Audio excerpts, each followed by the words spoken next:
Hi, I'm Anna Meredith and my album is FIBS.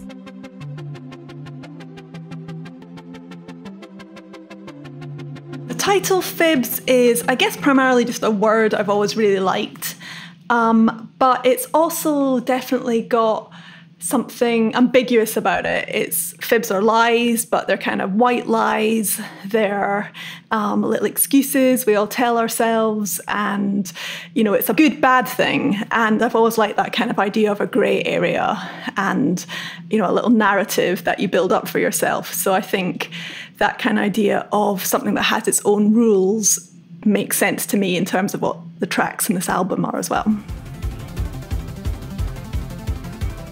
So when I'm composing, I'm always trying to think about balance of tracks, both internally of each track within itself, but also within the album as a whole. So when I was making FIBS, I do a thing where I draw out, in fact, it's this whiteboard here. In fact, I'll show you one.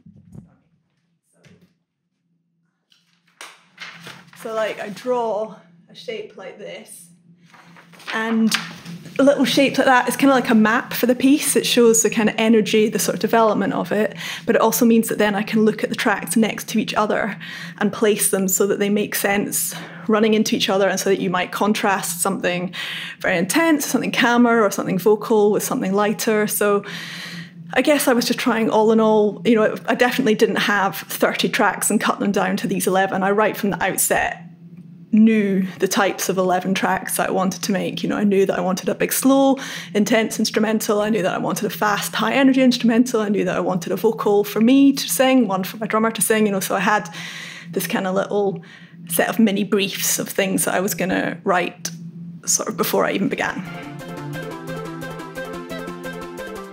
Initially, some tiny musical ideas, a few chords or a few little bits of notated rhythm, or maybe just some adjectives of stuff I needed to be chunky or aggressive or stabby or whatever that moment is.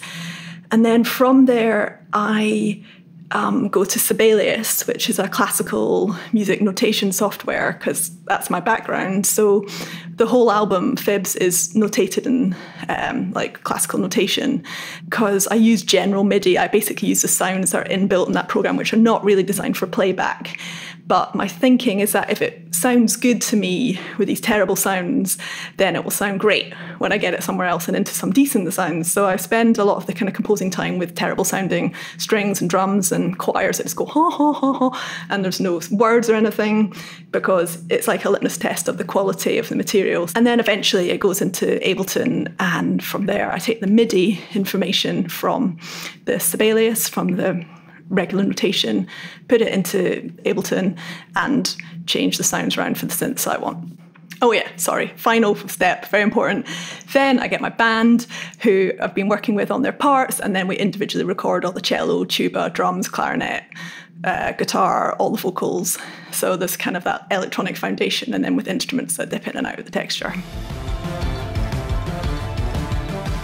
I really enjoy writing the gnarly instrumental stuff. So the Paramore was just a big fun composing challenge, because it's through composed, as in it just sort of keeps pushing forward with new ideas. And there were some things that I wanted to save for the end of the track that I was kind of working backwards from, that I knew I wanted to end with this big halftime sort of rock out thing.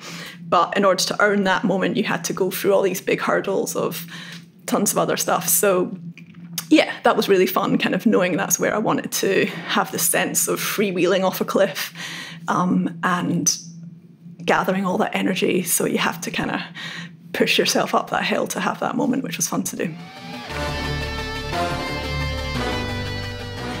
It's a strange thing to release the album, because on one hand you're, euphoric to finally birth this beast that's taken up years of your life and has been in some ways quite private. It's just been you, and for me, in my case, me and my band and a small team of other people who've been working on it, but it's not been a public process. I haven't shared anything about it as I've been going with it, and I've had to also, I guess, sacrifice a lot of stuff to do it, turn down a lot of work and carve out a bunch of time to make it. So it definitely feels like, there's a lot riding on wanting to feel like it matters, or that people are going to like it, or that it's going to be worth all this sacrifice, especially not just my time, but of a lot of other people's time who matter to me. But it does feel, funnily feels you fling open the doors and sort of say, well, this is what I've been doing. Hope you like it.